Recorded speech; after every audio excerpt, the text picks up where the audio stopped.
खुलुमबाय आं माइनाव बसुमतारी गिबियावनो बर' रादाब नायगिरि नोंथांमोनखौ आंनि चेनेलाव बरायबाय लोगोसे गोजोन फुंबिलिनि गाहाम हामलायथि बावहरबाय नोंथांमोननि थाखाय लानानै फैबाय आं गोदान मोनसे रादाब नोंथांमोना भिडिअखौ अननानै जोबजासिम नायलांदो। दिनैनि गिबि खौराङाव दङ दिनै 5 डिसेम्बर दिनै बाक्सा जिल्लानि कदमतलायाव बिपिएफ आरो बिजेपि राजखान्थि हान्जानि बिटिसिआव 2 दान सोरखार आबुं जानायनि दिनै सुबुंगौमा हाबाफारि खुंनो लाहार फाहार जादों बिपिएफ आरो बिजेपि राजखान्थि दोलोआ।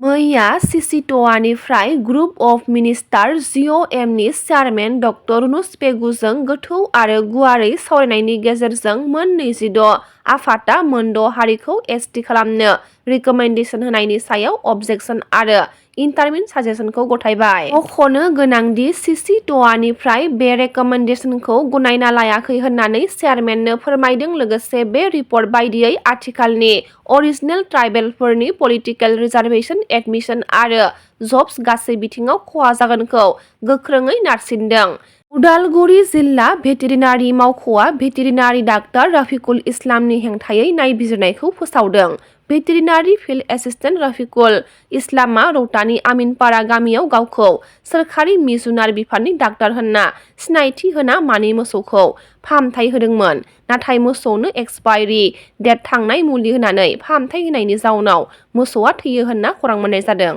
गार' हारिनिफ्राय बिटिसिआव नमिनेटेड एमसिएलए होयैखौ दुखु मोननाय फोरमायदों लोगोसे गार' हारिनिफ्राय नमिनेटेड एमसिएलए होनो गाहाय खुंगिरि हाग्रामा महिलारि बिथांखौ खावलायदों क'क्राझार जिल्ला गार' फरायसा आफादनि आफादगिरि मिस्टान माराका।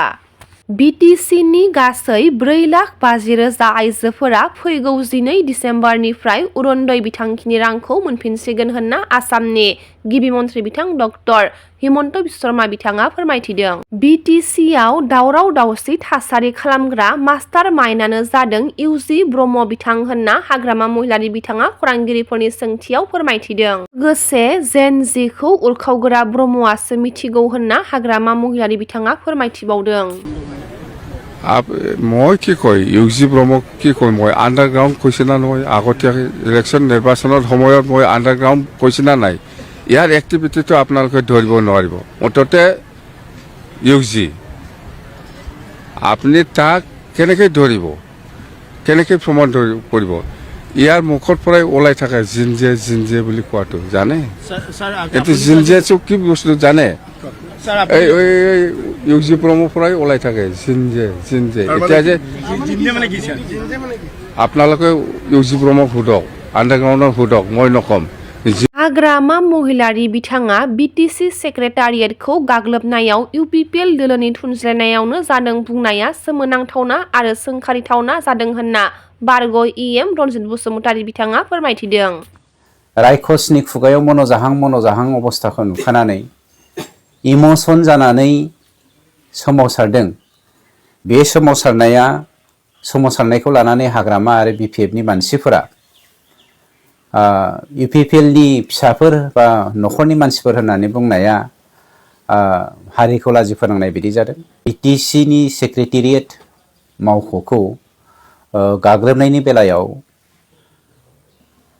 बिपिएफ दोलोनि दैदेनगिरि बिथांमोना बरन्स हाग्रामायाबो बावहाय इउपिपिएल दोलोनि आखाइ दं आरो इउपिपिएल दोलोनि थुनज्लायनायावनो बे खामानिया जादों होननाया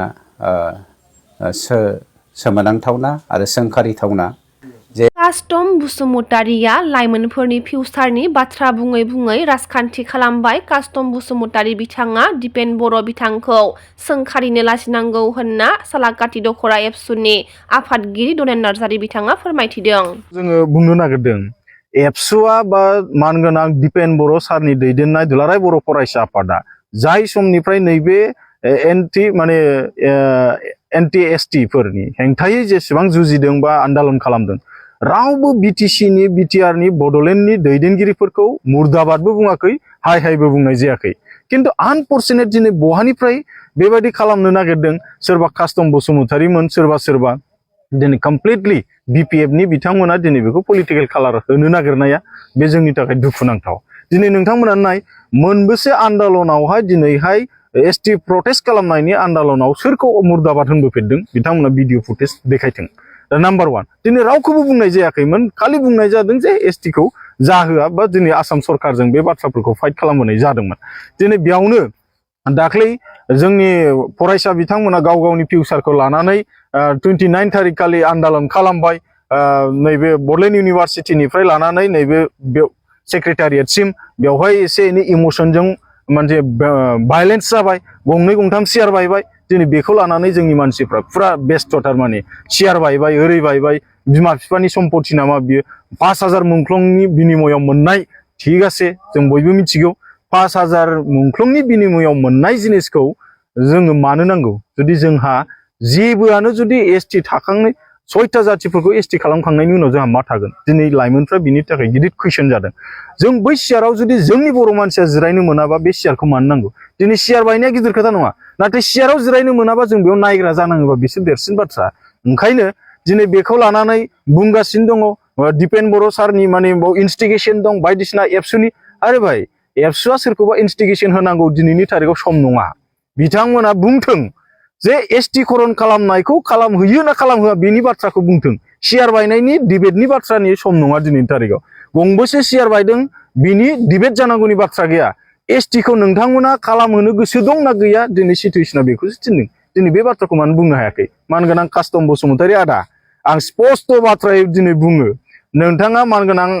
दिपेन बर' दुलाराय बर' फरायसा आफादनि आफादगिरिखौ सोंखारिनायनि खुनु अधिकार गैया आरो नोंथाङा बेखौ सोंखारिनो लाजिनांगौ आं स्पष्ट बाथ्रायै बुंदों मानो लाजिनांगौ जे नोंथाङा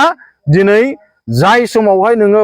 लाइमोनफोरनि फिउचारनि बाथ्रा बुङै बुङै पलिटिक्स खालामबाय लाइमोनफोरनि केरियारनि बाथ्रा फिउचारनि बाथ्रा बुङै बुङै पलिटिक्स खालामबाय दिनैथ' नों पावाराव फैबायना नोंसिना पावाराव फैखांनायनि उनाव दिनै लाइमोनफ्रा गावनि फिउचारखौ डेन्जारियास मोननानै दिनै गंनैसो सियार बुफायनाया नोंनि फेक्टर जाबाय दिनै बिनि थाखाय दिपेन बर' सारा दाय जाबाय दिपेन बर' साराहाय सोरखौ मा बुंदों दिनैनि थारिखआव सोर लाइमोनखौ इनस्टिगेशन खालामदों दिनै लाइमोनफोरनाव सासे सासे सोंफै दिनै सोर सासे मानसिया सोरनि अर्डारखौ नेगोन जुदि नोंनि जिबनावनो जुदि डेन्जारियास जानानै दंब्ला फिउचाराव जेबोआनो गैलाब्ला रावनिबो बाव अर्डार नांनाय नङा आरो नोंथांमोना जुदि बे गंनैसो सियार बायनायनि सायावनो जुदि बेबायदि एलिगेशन लाबोबाय थानो सानदोंब्ला बेखौनो मसन हिसाबै दिनै मिडियायाव दामबाय थानानै बाथ्रा बुंनो सानदोंब्ला बिनिफ्राय गोजानाव था आरो सिटुएसना बिनिफ्रायबो गाज्रिसिन जागोन नोंथांमोना एसुरेन्स हो 6टा जातिफोरा एसटी जाया होननानै अब्ला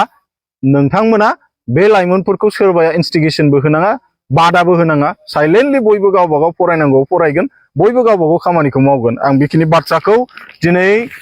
माने दिनैनि बे समावहाय माने खावलायहरबाय आरो सासे जोंनाव दंबावो आरो मोनसे बाथ्रा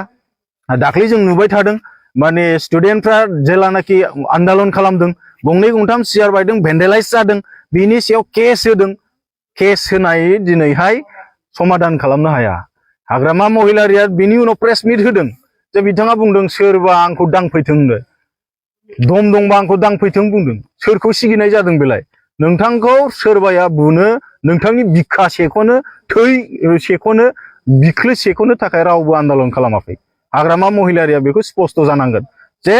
दिनै गाव गावनि अधिकारखौ गोमाजानो गिनानैसो दिनैनि लाइमोनफ्रा दिनैहाय बेवहाय आन्दालन खालामदों दिनै नोंथाङा खालामनो नागिरदों नामा सिगिनानै सोरबा लाइमोनखौ बुथारनो